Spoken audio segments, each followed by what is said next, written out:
வணக்கம் அன்பு நண்பர்களே, நான் உங்கள் நண்பன் இளங்கோவன் பேசுகிறேன். இந்தியா சீனாவுக்கும் எல்லையில் எப்பயுமே பிரச்சனைன்னு பார்க்குறோம் நம்ம. ஸோ கண்டிப்பாக அதாவது அமெரிக்காவோட ரிப்போர்ட் படி இந்த ரெண்டு நாடுகளும் மோதும் அப்படின்னு தான் அவங்க அடிக்கடி சொல்லிகிட்டு இருப்பாங்க. இதுக்கு காரணம் என்ன அப்படின்னா, இப்போ கூட நீங்கள் ரீசெண்டாக 30 பிளேஸ்க்கு அருணாச்சல பிரதேசத்தில் இருக்கிற பிளேஸ்க்கு அவங்க ரீநேம் பண்ணியிருப்பாங்க அவங்களோட சைனீஸ் மொழியில். ஸோ இதெல்லாம் அருணாச்சல பிரதேஷ் இந்தியாவோட கிடையாது, எங்களோட தான் அப்படின்னு சொல்லிட்டு அவங்க எப்பயுமே அதை தொடர்ந்து சொல்லிட்டு வருவாங்க. இந்தியாவும் அதுக்கு பதிலடி கொடுத்துட்டே வருவாங்க. நீங்கள் சிம்பிளாக ரீநேம் பண்ணுறதால உங்கள் வீட்டுக்கு உங்கள் வீட்டோட பேரை நான் மாற்றி வச்சுட்டா அது என் பேர் என்னோட வீடாகிடாது. ஸோ இது எங்களோட இது தான், எப்பயுமே இது இந்தியாவோட தான் அருணாச்சல பிரதேஷ் அப்படின்னு சொல்லிட்டு தான் இந்தியா எப்பயுமே இதுக்கு ஸ்ட்ராங்காக பதிலடி கொடுப்பாங்க. நம்ம நாட்டு தலைவர்கள் அங்கே போகும்போது கூட அவங்க எதிர்ப்பு தெரிவிப்பாங்கன்றதை பார்த்துக்கோம். இதுக்கும் இந்தியா ரிப்ளை கொடுப்பாங்கன்றது தான். ஸோ இப்போ நம்ம ஒரு விஷயம் நல்லா பார்த்தா நம்மளுக்கு புரியும். 2050 அப்படின்னு வரைக்கும் ஒரு லாங் டேர்ம் 2040 to 2050 அந்த லாங் டேர்மில் பார்க்கும்போது ஸோ டாப் 2 கண்ட்ரிஸாக சைனா, இந்தியா இப்படி தான் இருக்கும் அந்த ஈக்குவேஷன் அப்படின்றது. ஸோ அதுக்கடுத்து இன்னொரு விஷயம், உலகத்திலே சுதந்திரமான அவங்களோட எல்லையை பார்க்குற இறையாண்மையுள்ள நாடுகள் அப்படின்னு பார்த்தோம்னா ஃபஸ்ட்டு யாரெல்லாம் சொல்லுவாங்கன்னா US, China, Russia, India.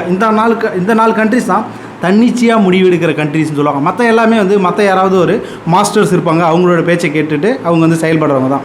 So அப்போ இந்த 4 கண்ட்ரிஸ் இருக்கும்போது இந்த டாப்புக்கு சைனா, இந்தியா போகும்போது இவங்களுக்குள்ள விரிசல். ஸோ நெக்ஸ்ட்டு கோல்டு வாரே பார்த்தோன்னா பெரிய அளவில் இந்த பனிப்போர் சைனா, இந்தியா வச்சு தான் இருக்கும். ஸோ அப்போ இதெல்லாம் வச்சு ப்ரிடிக்ட் பண்ணும்போது ஆப்வியஸாக என்னென்னா இவங்களுக்குள்ள அதாவது இந்தியா நம்மளுக்கும் சைனாவுக்கும் ஒரு பெரிய போர் ஃப்யூச்சரில் வரும் அப்படின்றது தான்.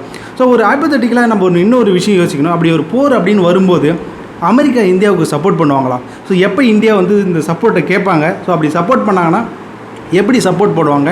இதெல்லாம் பற்றி தான் நம்ம ஷார்ட்டாக ஃபஸ்ட்டு பார்க்கணும். ஸோ ஃபஸ்ட் ஆஃப் ஆல் நம்ம ஒன்று பார்க்கணும்னா, ஆரம்பத்திலேருந்தே இந்தியாவை தங்களுடைய கூட்டணிக்குள்ளே வர வைக்கணும் அப்படின்றது தான் அமெரிக்கா முயற்சி எடுப்பாங்க. நம்மளுடைய ஃபஸ்ட்டு பிரதமர் திரு ஜவஹர்லால் நேரு அவர்கள் அவங்க பர்சனலாக ட்ரூமேன் அவர் பிரசிடெண்ட்டாக இருக்கும்போது பர்சனலாக கூப்பிட்டு அவங்களோட அலையன்ஸுக்கு வர லெவலுக்கு ஒரு பெரிய வரவேற்புலாம் கொடுத்துருப்பாரு ஸ்டார்டிங்லன்னு பார்க்குறோம்.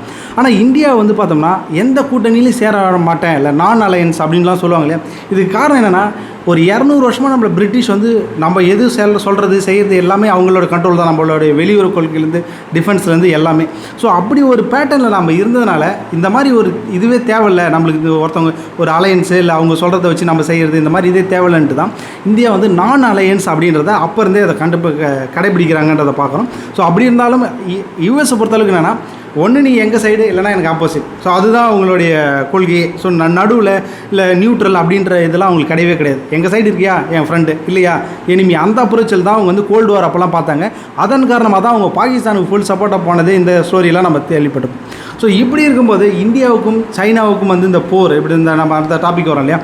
ஸோ இப்போ இந்தியா எப்போ ஹெல்ப் கேட்பாங்கன்னு பார்க்குறோம். இந்தியாவுக்கும் சைனாவுக்கும் போர் ஒரு டிஃப்ரெண்ட் இது ஒரு கற்பனையான ஒரு சுச்சுவேஷன் தான் நம்ம சொல்லணும். அது ஏன்னா இப்போ இந்த போரில் இப்போ சைனா அக்ரெசிவாக அவங்க உள்ளே வராங்க, நிறைய இடங்களை பிடிக்கிறாங்க அப்படின்னும் போது இந்தியா அமெரிக்காவோட உதவியை கேட்கலாம் அப்படின்றது தான். ஸோ அமெரிக்கா இதுக்கு ஏற்கனவே இதை எதாவது சொல்லியிருக்காங்க பார்த்தோன்னா, 2020 திரும்ப அமெரிக்கா சொல்கிற விஷயம் என்னென்னா, இந்தியாவுக்கு நாங்கள் சப்போர்ட் பண்ணுவோம், இந்தியா கூட நாங்கள் நிற்போம் அப்படின்னு தான். இந்த குவாட் இதெல்லாம் நாங்கள் அமைச்சிருக்கோம், ஸோ இந்தியா கூட இருப்போம் அப்படின்றது தான். ஸோ அப்போ இந்தியா சைனான்னு பிரச்சனை வரும்போது நாங்கள் கண்டிப்பாக இந்தியா கூட நிற்போன்றதை நிறைய தடவை அமெரிக்கா சொல்கிறாங்க. ஆனால் அவங்க ஒரு விஷயத்தை செகண்ட் லைனில் அண்டர்லைன் பண்ணுவாங்க. ஏன்னா இப்போ ரீசெண்ட் விஷயத்தில் கூட அந்த ரிப்போர்ட்டில் பார்த்தோன்னா, இந்தியாவுக்கு அமெரிக்கா சப்போர்ட் பண்ணணும், ஆனால் இந்தியா என்ன பண்ணணும் அப்படின்னா, அவங்க அமெரிக்காவோட சேங்ஷன் இருக்குல்லே, எந்தெந்த நாடு மேலாம் பொருளாதார தடை விதிக்கிறாங்களோ அவங்களுக்கெல்லாம் இந்தியாவும் பொருளாதார தடை விதிக்கணும்.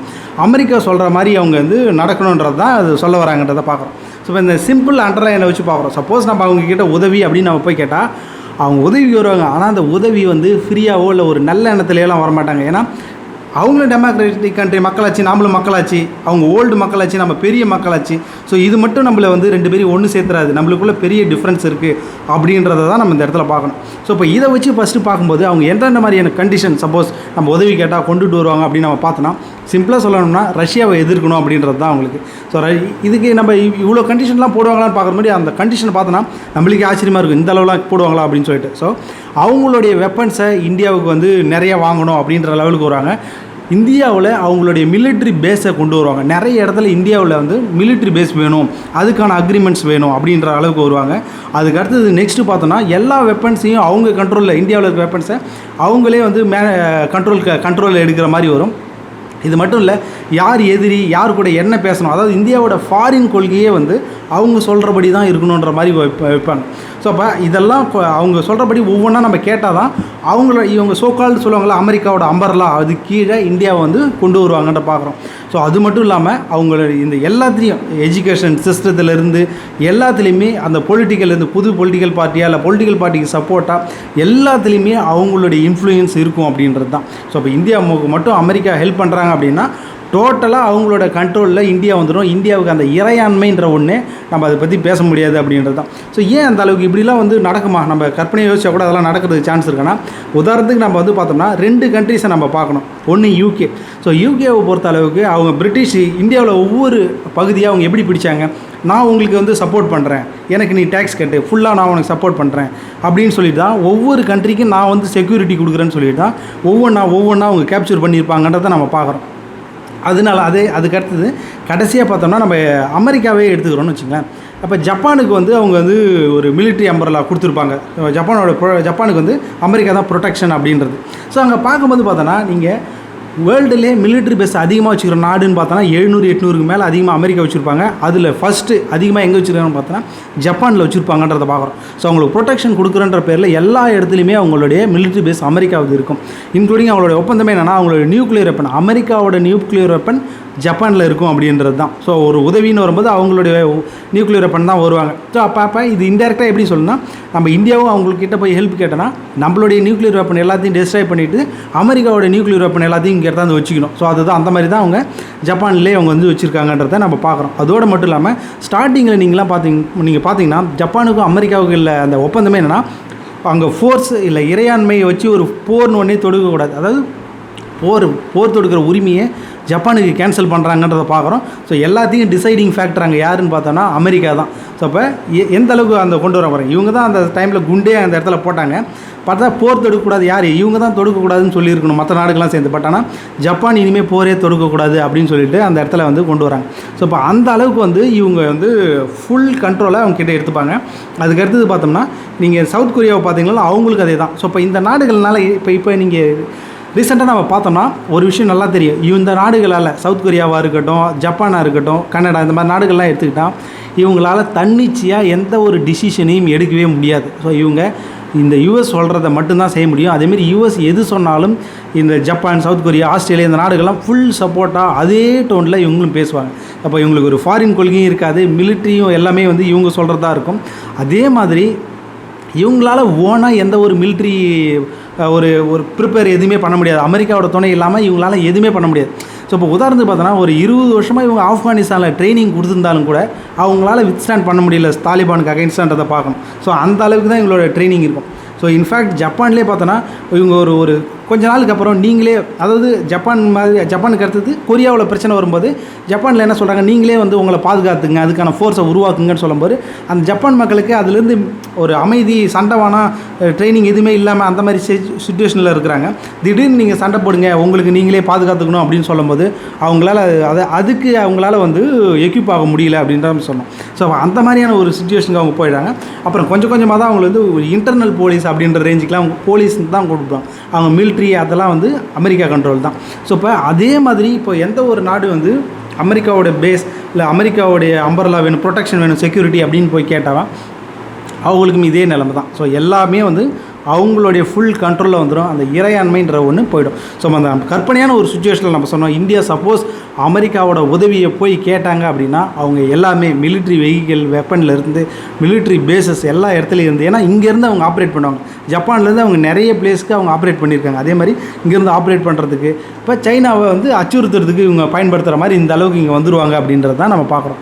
ஸோ அப்போ இந்தியா ஃபுல் அண்ட் ஃபுல் இந்த அமெரிக்காவெலாம் போய் கேட்கக்கூடாது அப்படின்னு நம்ம பார்த்தோம்னா, இப்போ சைனாவே அதிகமாக அக்ரெசிவாக வரதுக்கு காரணம் என்னன்னா, நம்ம பார்டரில் அந்த அளவுக்கு டெவலப்மெண்ட் இப்போ ரீசெண்ட் டேஸில் நம்ம பார்த்தோன்னா ஒவ்வொரு இயரும் 100கணக்கான ப்ராஜெக்ட்ஸ் அங்கே வந்து போயிட்டுருக்குன்னு பார்க்குறோம். ஸோ இப்போ குறிப்பாக சொன்னோன்னா அந்த செலா டனல் அப்படின்றத நம்ம பார்த்துருப்போம். அந்த செலா டனல் தான் அசாம்லேருந்து குயிக்காக அருணாச்சல பிரதேசத்துக்கு படைகளை போக்குவரத்துக்காக, ஸோ படைகளை வேணாலும் குயிக்காக கொண்டுன்னு போக முடியும். ஸோ இப்போ இந்த அளவு நம்ம டிரான்ஸ்ஃபார்மேஷன் அந்த இடத்துல கொண்டுட்டு வரதுனால தான் சைனா வந்து தொடர்ந்து 2017 பார்த்தோன்னா ஒவ்வொரு டைம் அவங்க வந்து பிளேசஸை ரீநேம் பண்ணிக்கிட்டே இருக்காங்க. சைனா மொழியில் மேண்ட்ரின் மொழியில் இது பேர் அப்படின்னு சொல்லிகிட்டே வராங்க இல்லையா. ஸோ இப்போ அந்த அளவுக்கு அவங்களும் ஆக்ரோஷம் அடைகிறாங்கன்னு பார்க்குறோம். ஸோ இப்போ இந்த ரீசெண்டாக 30 பிளேஸ்க்கு அவங்க பேர் சொன்னாங்க, மாற்றினாங்க இல்லையா. ஸோ இப்போ அமெரிக்கா சொல்கிறாங்க இது வந்து இந்தியாவோட பகுதி அப்படின்னு சொல்லிட்டு. ஸோ உடனே சைனா சொல்கிறது என்னென்னா இது இந்தியாவுக்கும் சைனாவுக்கும் உள்ள பைலேட்ரல் விஷயம், நாங்கள் பார்த்துக்குறோம் அப்படின்றாங்க. இந்தியாவுடைய கொள்கையும் அதே தான். ஸோ இந்தியா பாகிஸ்தான் விஷயத்தில் இந்தியா என்ன சொல்லுவாங்க, இது எங்கள் 2 பேரோட விஷயம், காஷ்மீர் விவகாரத்தில் நாங்கள் பார்த்துக்குறோம் பைலேட்ரல். ஸோ அதுக்கடுத்து ரீசெண்ட் டேஸில் இப்போ காஷ்மீர்லாம் இந்தியாவோட உள் விவகாரன்ற அளவுக்கு வந்தாச்சு. ஸோ இப்போ சைனா விவகாரத்தில் பார்க்கும்போது இந்தியாவோட நிலைப்பாடாக தான், அதாவது இது இந்தியாவுக்கும் சைனாவுக்கும் இல்லை இது. ஆனால் வந்து சைனாவை பொறுத்தளவு பார்த்தோன்னா 2020 அந்த கால்வான் இன்சிடென்ட்டுக்கு அப்புறமே கிட்டத்தட்ட 20 ரவுண்டு பேச்சுவார்த்தை போயாச்சு. ஸோ அப்போ அதுக்கப்புறம் இன்னுமே அவங்க வந்து ஒரு டிசிஷனுக்கு வரலை அப்படின்றது தான் நம்ம பார்க்க முடியும். ஸோ அவங்கள பொறுத்த அளவுக்கு ஒரு அக்ரெசிவான ஒரு இதில் தான் சைனாவும் இருக்காங்க. ஸோ அப்போ இதை கண்டிப்பாக அது வந்து ப்ரிடிக்ஷன் படி இந்தியா வந்து இது சைனாவை எதிர்க்கிறதுக்கான அந்த கிளாஷ் வர்றதுக்கான சான்சஸ் நிறைய இருக்குது அப்படின்னு தான். ஸோ அப்படி வரும்போது இந்தியா அவங்களை எதிர்க்கணும் அப்படின்னா தனியாளாக தான் எதிர்க்கணும். ஸோ அதுக்கான வலிமையை தான் நம்ம கூட்டமே தவிர அமெரிக்காவெல்லாம் நம்பினா அது கூட நிறைய ஸ்ட்ரிங்ஸ் அட்டாச்சுன்னு சொல்லுவாங்களே, நிறைய அவங்க வந்து கண்டிஷன்ஸோடு தான் அவங்க வருவாங்க. எல்லாமே வந்து அதாவது அவங்க இன்வெஸ்ட்மெண்ட்லேருந்து இங்கே இண்டஸ்ட்ரீஸ்லேருந்து ஃபுல் ஓப்பன் அவங்க தான் அந்த அளவுக்கு வந்து அவங்க கொண்டு வந்துடுவாங்க. ஸோ இப்போ அதுக்கு இந்தியா ஃபுல் ஃப்ளெஜ்டாக தனியாக அவங்க எதிர்க்கணும். அதாவது சைனாவைனா சைனாவை மட்டும் எதிர்க்க முடியாது, நம்ம இன்னொரு ஃப்ரண்ட்டில் பாகிஸ்தானையும் சேர்த்து எதிர்க்கணும். ஸோ இதுக்கு மெயினாக நம்ம பண்ண வேண்டியது நம்மளுடைய ட்ரூப்ஸ்லேருந்து நம்மளோட படைகளை பெரிய அளவில் வந்து மாடர்ன் டெக்னாலஜியில் அட்வான்ஸ்டாக வர்றது, அதோட நியூக்ளியர் வெப்பன்லேயும் நம்ம பெரிய அளவு வர்றது மட்டும்தான். ஏன்னா இந்த காலத்தில் பார்டரோடு முடியணும் அப்படின்னா அதுக்கு அணு ஆயுதம் மட்டும்தான் இந்த இடத்துல இந்த காலத்துக்கு அதுதான் தீர்வாக முடியுது. இப்போ அணு ஆயுதம் வச்சிருக்கிறதுனால தான் சைனா அந்த பார்டர் கிளாஷ் அங்கேயே முடிச்சுக்கிறாங்க. ஏன்னா அவங்க போட்டாங்கன்னா இந்தியாவும் திருப்பி அணு ஆயுதத்தை பயன்படுத்தும் அப்படின்ற ஒரு பயம் இருக்கும். ஸோ இப்போ பார்த்திங்கன்னா அணு ஆயுதம் வச்சிருக்கிற நாடுகள் தான் வந்து அந்த சண்டையை வந்து பெரிய அளவில் இப்போ ஏற்கனவே நம்ம இதை ஒரு விஷயத்தை சொல்லியிருக்கோம். உக்ரைன் மட்டும் இப்போ அணு ஆயுதம் வச்சுருந்தாங்கன்னா ரஷ்யாவுக்கும் உக்ரைனுக்கான போர் வந்து வேறு மாதிரி போயிருந்திருக்கும். ஸோ இப்போ அவங்களும் வந்து ஃபுல் அண்ட் ஃபுல் வந்திருக்க மாட்டாங்க, இந்த மாதிரியான ஒரு சுச்சுவேஷன். ஸோ அப்போ இதே தான் நம்ம ரிவர்ஸ் எப்படி யோசிச்சாலும் இப்போ பாலஸ்தீனத்துலேயும் அவங்க நியூக்ளியர் வெப்பன் வச்சுருந்தாங்கன்னு வச்சுங்களேன். இப்போ அக்ரெசராக அவங்க இப்போ இந்த இஸ்ரேல் வந்து ஃபுல்லாக காசா என்டையர் ஸ்ட்ரெச்சுக்கும் அவங்க போயிட முடியாது. ஸோ அப்போ எல்லா நாடுகளுக்கும் இதை கம்பேர் பண்ண முடியாது. ஒரு 2 நாடுகளும் வந்து ஈக்குவல் பலத்தில் இருக்கும்போது தான் இந்த ஃபுல் ஃபைட்டை வந்து போர் வந்து தவிர்க்கப்படும். அப்போ அதுக்கு இந்தியாவும் ஃபுல் ஃப்ளெஜ்டாக அந்த நியூக்ளியர் வெப்பனை பெரிய அளவுக்கு நம்ம வந்து டெவலப் பண்ணி சைனா அண்ட் பாகிஸ்தானை தனியால் நம்ம எதிர்க்கிற அளவுக்கு நம்ம வந்து இன்றைக்கி நம்ம கேப்பபிளாக இருக்கோம். ஸோ அந்த கேப்பபிலிட்டியை என்றைக்கு நம்ம வளர்த்துக்கு பெரிய அளவில் டெவலப் பண்ணி நின்னால் மட்டும்தான் சைனாவுக்கு எதிராக நம்ம சஸ்டெயின் ஆக முடியும்.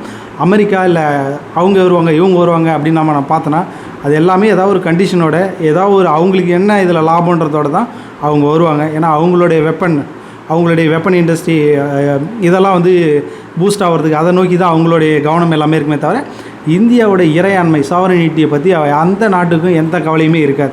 இதை பற்றி கவலைப்படுறது நம்ம ஒரு ஆள் மட்டும்தான் இருப்போம்.